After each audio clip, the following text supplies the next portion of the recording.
I am Onderi and I welcome all our viewers from Kenya and around the world to the Morning Brew Show. This show uncovers matters to do with sports, education, arts and politics. But first, let's take a look at the major stories making headlines.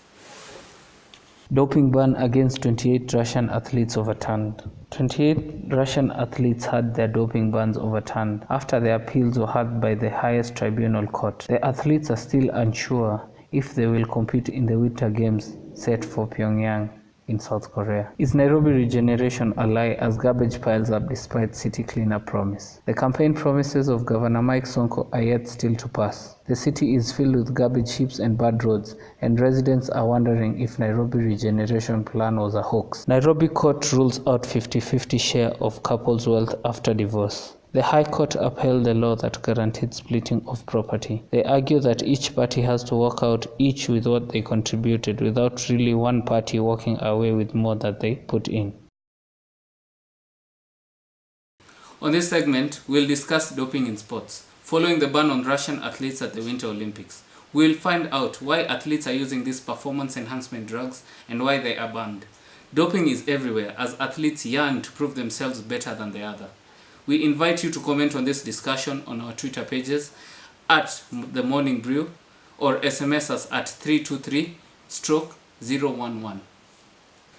And I see a tweet here from Jonah_Webale who says these drugs these athletes are using are harmful to their health as some even die early in their line of duty. Continue tweeting us at The Morning_Brew and we will sample your comments at the end of the newscast. The doping ban against 28 Russian athletes overturned. Doping in sports has become a major issue affecting all our athletes in Kenya and around the globe. Many of our athletes have fallen into the trap, including our own Rita Jepto, who was found with an illegal substance in her blood. Now, let's take a look at what our reporter Lee Kangede gathered from the ground. I am Lee Kangede joining you live from the Daystar University field. Doping in Kenya has become a major issue in the recent past, with the likes of Rita Jepto being handed a 2-year ban. The ban has sparked the emotions of many Kenyans. We want to get the best talents from our youths. I don't support using steroids in sport because most of the bodybuilders they abuse the steroids. This may cause. So, Lee Kangede, what are some of these drugs commonly abused? Onderi, some of the drugs that are being commonly abused by these athletes include antidiuretics, testosterone, blood boosters, and creatine. They are using the blood boosters to increase the blood capacity in their bodies. They're using the antidiuretics to cut body weight and body muscle. They're using the testosterone for building muscle and muscle growth, and the creatine is they're using for building and also creating the muscle. Why are these drugs being abused by these athletes? These drugs are being used by the athletes to shred body weight, to increase oxygen in the body, especially the blood boosters, which increase blood in the body, meaning that oxygen flow in the body increases. They're also using it to shred weight, like I said earlier, shredding weight because some of these players are required to shed a lot of fat, a lot of excess fat from their body in order to perform better. And generally they use these performance enhancement drugs to perform better in the sports because they give somebody an increased or an added advantage over the other players. Are these drugs acquired legally or illegally by these athletes, Mr. Kangede? Onderi, some of these drugs are both legally and illegally acquired. An example of the legally acquired drugs include the creatine, the antidiuretics, and the blood boosters. Some of the illegally acquired drugs include the antidiuretics as well as testosterone, which are all categorized as steroids. Therefore, they are illegal, and the black market plays a huge role in ensuring that these drugs get to their users. And tell us, Mr. Kangede, what are some of the side effects of these drugs abused by these athletes? The negative side effects from these drugs are many, Onderi. Some of them include increased hair growth on the body, Then there is, interestingly enough, hair loss on the scalp. There is development of respiratory issues that is a result of the increased oxygen levels from the blood boosters. There is also increased rage and anger on dairy.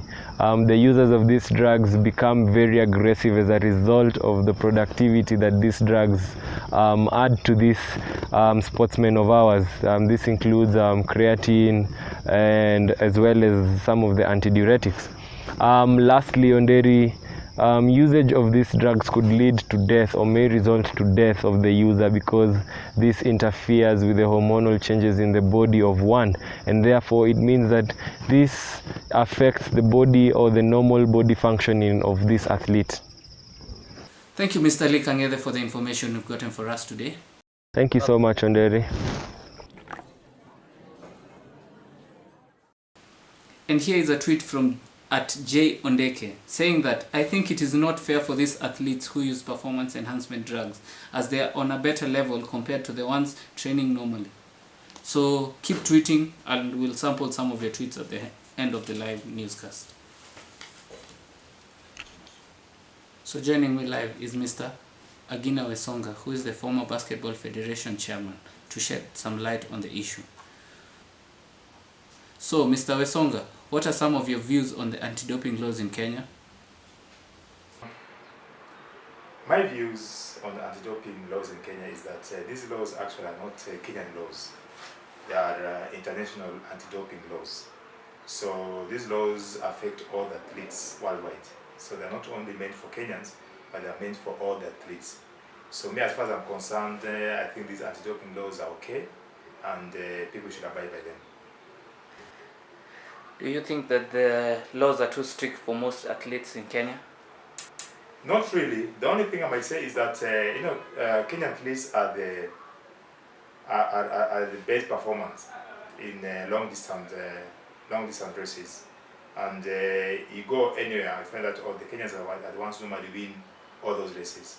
So it might appear that they are strict to Kenyans, but the only thing is that what they're trying to do is that they just want to find out if the Kenyan athletes, who are the majority winners in most of these races, are actually using any banned substance. But I don't think they are really against the Kenyan athletes. As the former chairman of the Basketball Federation, have you ever had to deal with any cases of doping athletes? Yeah, not much, but I remember when the Kenyan teams or our clubs used to go for the competition, especially when you went to what's the name of this place? When you went to Ivory Coast, had a team called Eagle Wings. So you went to Ivory Coast, and of course after the games, they were picking randomly a few players to go and carry out the test. So about twice or three times during those competitions, some of my players were picked to go and be tested, and of course they came out clean. How often do you test athletes for the use of banned substances?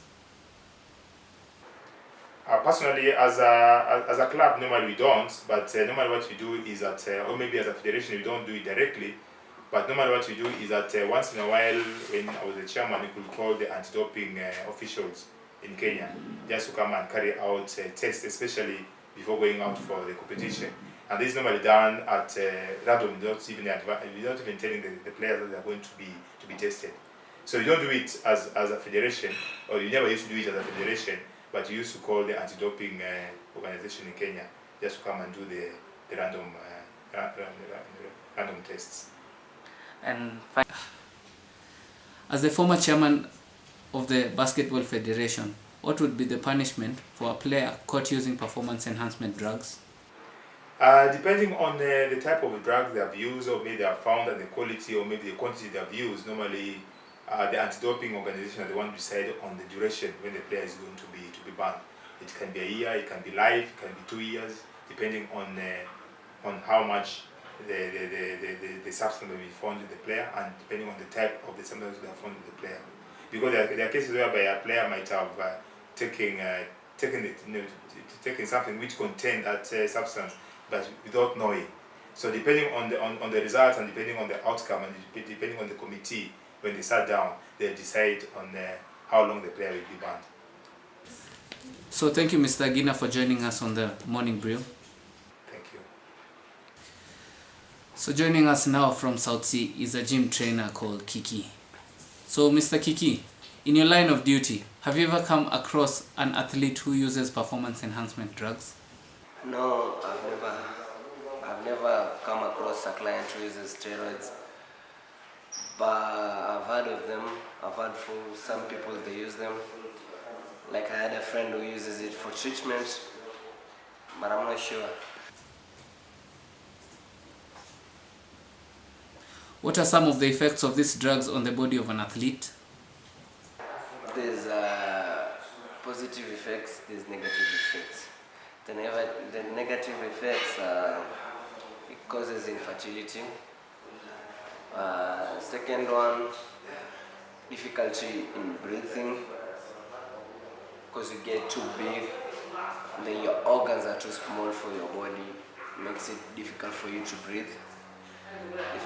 And the positive ones, the muscle rate the rate of growing of the muscle is very fast. The endurance when you're exercising is very high. You don't get tired easily. And there's a lot of them, but the negative are much more than the positive.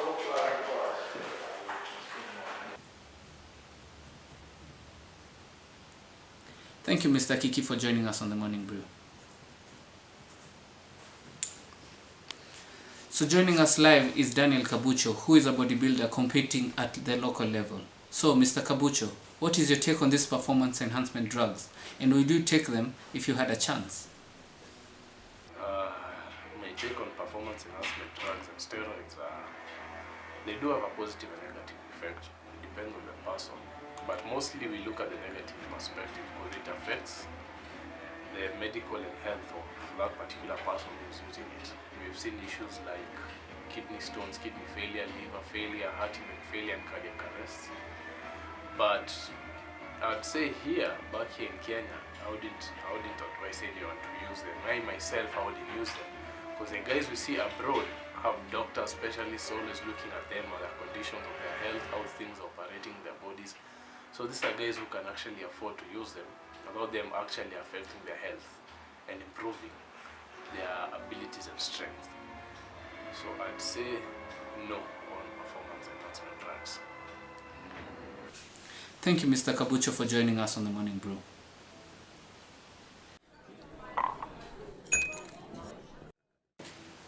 And here is a tweet from Valerie Deto. She's saying that, I think those athletes who want to use drugs should do so, and those who don't want should go the natural way. These laws are too tough for these athletes. Keep tweeting us and we'll sample your comments at the end of the live newscast. These performance enhancement drugs are dangerous to the lives of the athletes.